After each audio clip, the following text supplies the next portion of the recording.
Welcome back to my channel. We're going to talk Big Brother. Hit the like and subscribe button as the intro plays.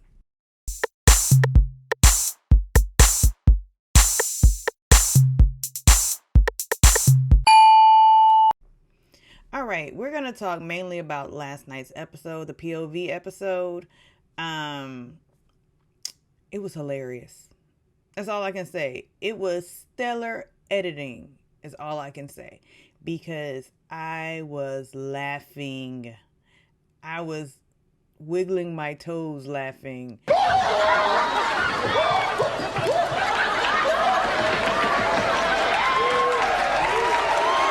That's how it was so funny to me.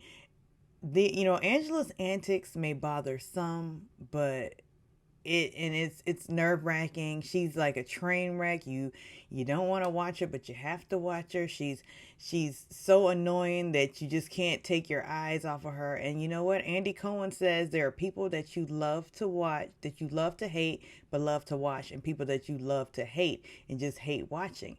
And Angela is somebody that I love to hate and love to watch. No, I never thought that. Because she is so ridiculous. Yeah, everything, they recapped on Chelsea's choices for, nominations and everything that went on in the house. But we're talking about the main event of the episode, the confrontation. Now, I will say, though, the editing was stellar. I will say the editing was somewhat tricky and my spider senses went off. There's a conspiracy. A C-O-N conspiracy. I honestly, in my heart of hearts, I feel like editing deliberately edited the show that way to take a little bit of the smoke off of Angela so they could possibly keep her in the game without all of the hate mail that she's been getting, that her boss has been getting. That doesn't make sense, Quinn. It doesn't make sense. I really feel like they did some things to tweak it so Angela didn't come off as the R word. I'm talking about racist. I don't think Angela is racist or is consciously racist. I think she's just someone who has a lot of biased thoughts and opinions. But as we all know who watch the feeds, something went down, and how it went down we didn't quite know because they kept cutting the feeds. So this episode actually kind of filled in the holes for us in a sense, although I still feel the editing was tricky. Lisa, wipe that stupid smirk off your face. But it filled in it created a narrative to where it made sense. So as we know from the feeds, Angela said something to the effect, or that's the group to watch, talking about Chelsie, Cedric, and Cam and T-Core all sitting around, all gathered as black people. Because when black people gather, we must be up to something. And I've told this story a long time ago on a video in the past. When I used to work at a predominantly black agency, and when we would go to industry events, it's a predominantly white industry. And so we would stick out like sore thumbs. And this white woman who worked at our agency, whose name happens to be Karen, but she's not really a Karen. Well, she kind of is a Karen, but she's not really a Karen. She's really liberal. But she would always come up to us. Why is it all the black people hanging out together? It's because we know each other, Karen. Just like all of the white people are hanging out together, but no one's questioning that. But you're only hanging out with people that you know. So whenever black people gather, suspicions are awry. Oh my God. We gotta break up. Guys, something is amiss. Black people are gathering. But you know what? Angela wasn't fully wrong in her assumption, because Chelsie, Cam, and Cedric are all in a alliance. And the way they edited the show, they made it seem like yeah, we're all going to look out for each other, including T-Core. I don't know if it happened before this incident or after or when it happened, but editing really made it seem like, oh, well, Angela was right because they are looking out for each other. But see, I think where people who don't like the race card being played, where they go wrong and where they, well, not go wrong, where they just don't understand is, as a minority in this country, I was raised, and I'm from the 70s and 80s, raised that when you see a black person, you acknowledge them. Hey, Josephus! Hey, motherfucker! That's what you do when you see another black person, because it's a common kindred kinship that we have to stick together because of what has happened in our past. Now, mind you, this young generation, they don't do it as well in the streets, and there's so much divisive, or as Barack Obama says, divisive activity between black people on social media that this doesn't exist anymore. But that's a different story. But the fact that these 4 people are in the house and they've made an agreement, but they're not necessarily, T-Core isn't part of the core group that Angela should be watching. I don't know if it's necessarily problematic, but it does raise an eyebrow that, like, Angela, you're just thinking because these are all black people, we need to watch them. But to save my community, in order to save my race. But then she denied it with Quinn. Oh no, Quinn, I said I wanted to be a part of that group. There's a big group, Quinn. Like, come on, Angela.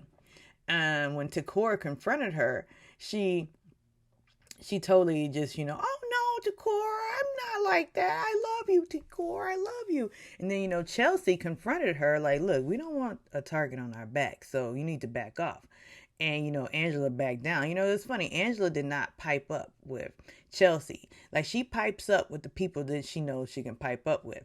Gets in your face, you gotta regulate. But, she tried to pipe up with T-Core, but T-Core's like, I'm leaving. I'm not listening to this grown woman crying. Like, why are you crying? She's using an old tactic that I guess Gen Z and beyond before used to use. They would always tell a girl, just cry. Go in there and cry. Like, this guy at work once told my friend, because they weren't prepared for a meeting, he told her, just go in there and cry. And that was a running joke for years. Like, just go in there and cry. Because they think if a woman cries, that's the answer to getting away with whatever. And that's what Angela did. She started crying when she was backed into a corner. How can I get out of this situation? White woman superpowers, cry. But I didn't see a tear in sight on Angela. Did anybody see a tear? Because I didn't see tears at all. I just heard a bunch of whining. But, I think that Angela deserves to stay in the house because she is TV gold. Because to be honest, when I watch these feeds, and I didn't watch them last night, so I'm not going to really report on the feeds, but when I watch the feeds, it's boring. All it is MJ talking. MJ talking somewhere, or either the cameraman is focused on Leah's butt, or then you see them having boring conversation. But it's like they have shut down Angela on those feeds. But, every few hours she'll emerge and cause some drama, stir up some stuff. But I just feel like the show is being ruined because of people. And everybody has said this on all the channels. The show is being ruined by the fans who are not really true diehard fans. These are the everybody gets surprised generation, the sensitive generation. And you can't say mean stuff because Angela isn't even in the top 20 worst Big Brother players of being mean. Like, I can list like 10 people who are meaner or more mean than Angela. I mean, let's start with Aaron Greaves. Let's start with Gina Marie. That whole season. Let's start with Amanda. Let's start with Rachel, who is on social media saying Angela needs to be removed from the show. It's like, are you just trying to get attention, Rachel? Did you forget who you were to people back then? Because, I guess you don't have social media to remind you of who you were back then so much because they didn't have all the hashtags when your season was going on. Like, social media wasn't that strong then. But Rachel, I can list who else was really mean. Josh played into that role. Evil Dick. Who else was mean? Chima went crazy. She went ham. She wasn't necessarily mean, but there are a whole bunch of other mean people. And Angela saying crazy eyes, or you're cocky, and your mom should be ashamed is worth being removed, or her calling Lisa a twit. Like, ooh, if somebody called me a twit, I would just laugh. And what happened to clapping back, defending yourself? Because, and I guess that's the thing with this generation. You know, if someone tried to fight me outside and I went home and told they're trying to fight me, I would be sent right back outside to fight. Mind you, I haven't really had fights in my life, but I have been sent. You go back outside and you set them straight.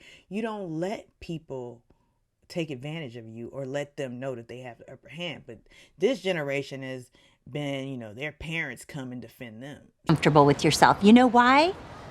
You look like a miniature Tom Petty. So anyhow, last night's episode gave me life because it gave me laughter. And drop into the comments and tell me what you think of what you thought about it. Hit the like and subscribe button. Bye.